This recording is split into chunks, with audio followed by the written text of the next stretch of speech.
When my husband and I stepped out of the car, my mother-in-law and sister-in-law greeted us with enthusiastic surprise. "Hey, David, what's with this car?"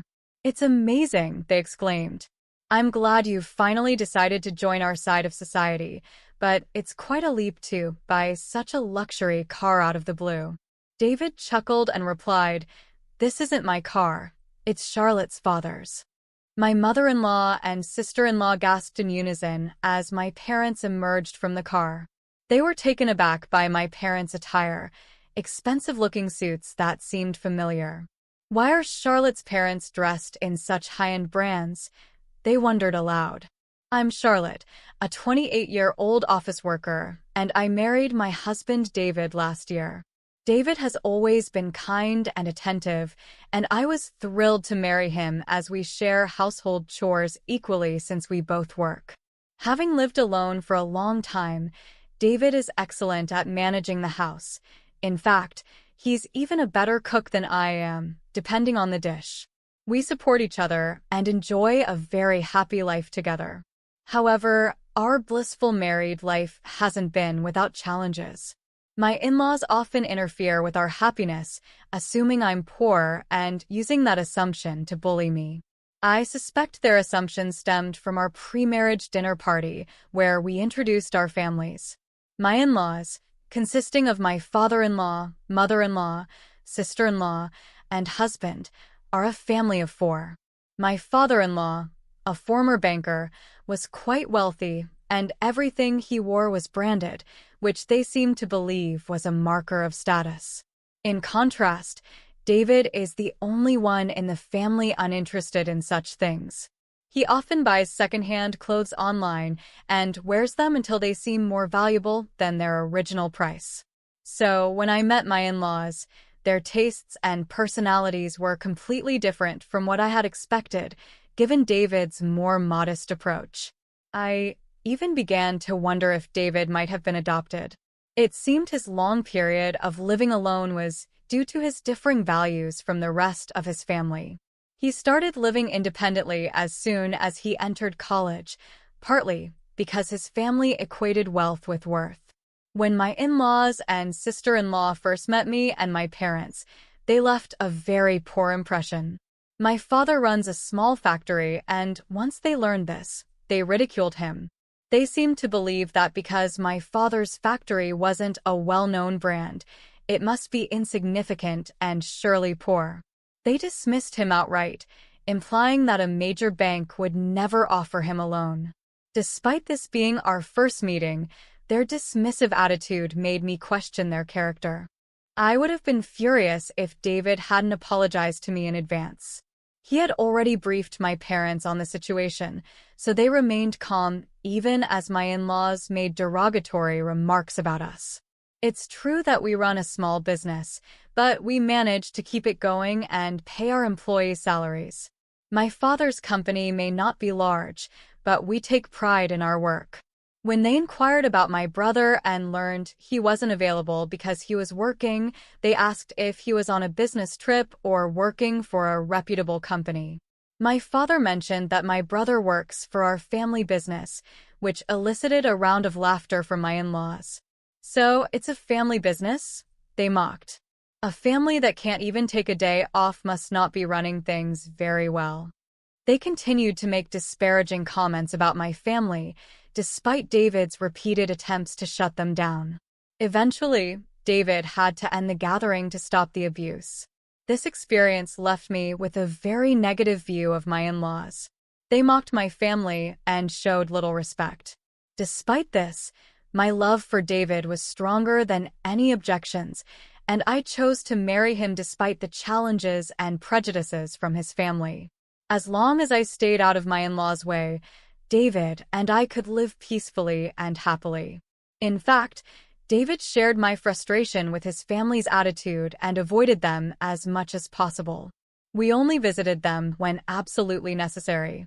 However, about a year after we got married, it seemed they grew weary of our absence.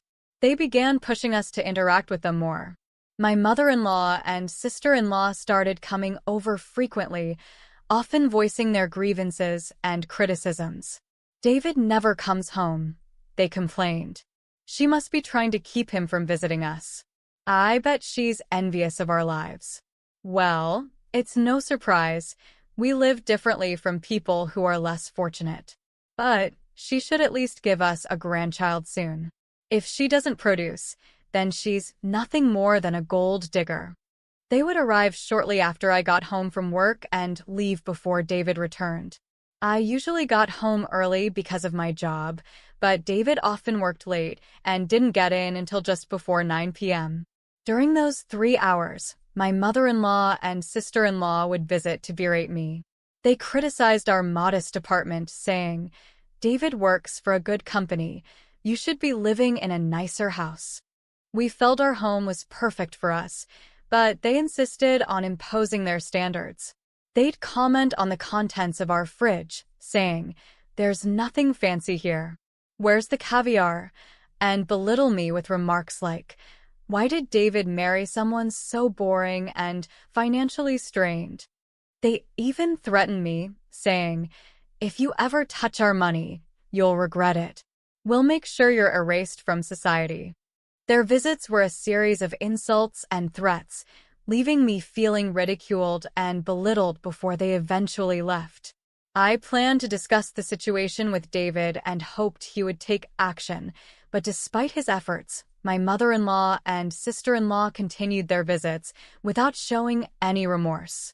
They began ambushing me at my apartment, making the situation even more unbearable. Coming home each day became something I dreaded as their relentless criticism took a toll on me. Their persistence seemed unending. To cope, I started spending time at a cafe until my husband finished work so that we could return home together. However, my mother-in-law and sister-in-law's behavior only worsened. They complained, "You're like a pest, taking away David's freedom like that." It became even more unbearable when they began waiting outside for hours just to confront me. David was so disturbed by their behavior that he even sought help from my father-in-law. Unfortunately, he was no different from my mother-in-law. He remarked that having a wife from a less affluent background was unusual for them and warned that our marriage might be at risk if things continued as they were. Feeling frustrated and cornered, I decided to take drastic measures, even though it wasn't something I wanted to do. I resolved to confront my in-laws directly. A few days later, David and I went to visit them. When we informed them that David was bringing me home with him, my in-laws were overjoyed. However, I was appalled when my mother-in-law greeted me with, "I'm so happy to see Charlotte for the first time in a long time." As we arrived at my in-laws' house by car, they rushed out to greet us excitedly, commenting on the vehicle. "Hey, David, what's with this car? It's amazing. I'm glad you finally decided to join our side of society, but buying such a luxury car out of the blue is quite a bold move, isn't it?" David chuckled and replied, "This isn't my car, it's my father-in-law's." When my mother-in-law and sister-in-law saw my parents get out of the car, their jaws dropped. They were taken aback by the sight of my parents in their luxurious outfits. "What an expensive-looking suit," they exclaimed. "I've seen that brand before. It's incredibly high-end. Why are her parents dressed in such expensive clothing?"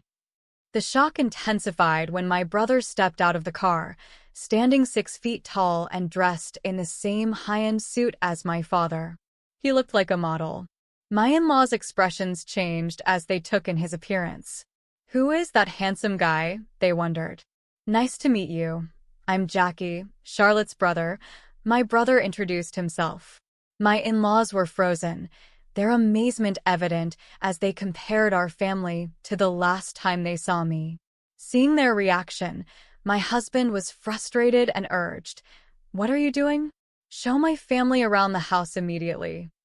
My mother-in-law and sister-in-law scrambled to accommodate us, hurriedly inviting my family inside. They ushered us into the living room and said, "We'll prepare tea for you right away." Their attitude had completely flipped, and they were now intensely curious about my family, asking, How are you able to afford such luxury items? They asked, clearly baffled, and it was evident how quickly their attitude changed based on appearances. My father responded calmly, "My factory may be small, but the parts we produce are unique. We receive orders from major Japanese and international companies." His answer visibly unsettled my in-laws, their faces turning pale. Suddenly, my mother-in-law and sister-in-law became quite cordial toward me, while my father-in-law remained silent throughout. My sister-in-law, now very interested in my brother, engaged him in conversation. "So, what kind of work do you do at your father's company?" she asked. "I've always excelled in English and currently manage business meetings with overseas companies, which means I spend about half of the year abroad," Jackie replied. "That's impressive," my sister-in-law said, then added, "Are you single, Jackie?" "No, I'm married," my brother replied.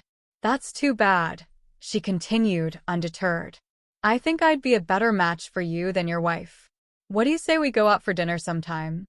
Her boldness was astonishing, and despite being taken aback, I couldn't help but admire her audacity. However, I was determined to put her in her place immediately.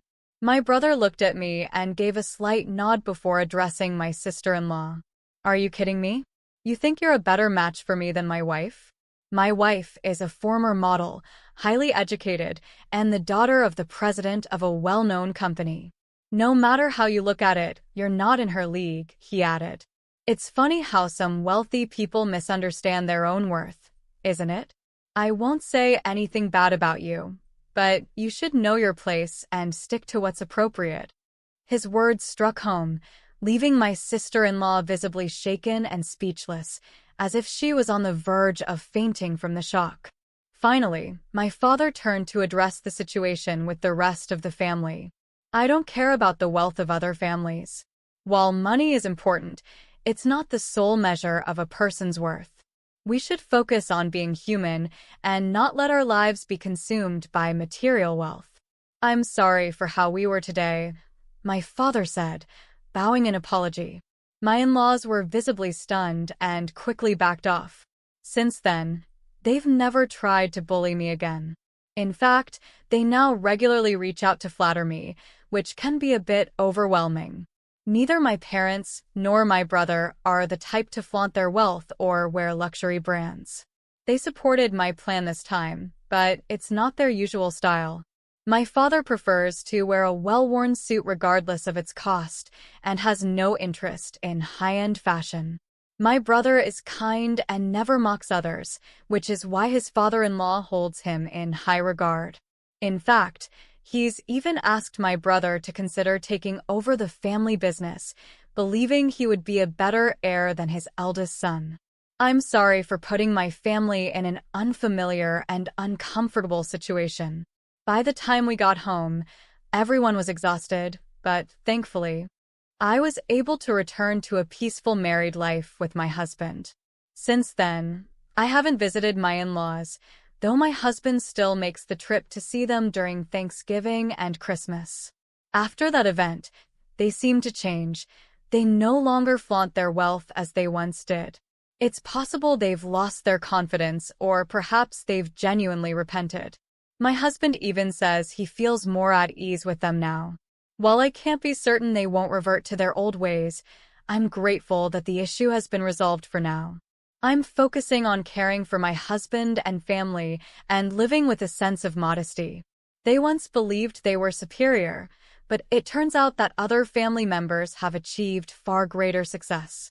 My in-laws should reflect on their behavior. It would be humiliating to continue belittling others based on their financial status. I'm glad we addressed the situation, and I hope we can all continue to live in harmony and appreciate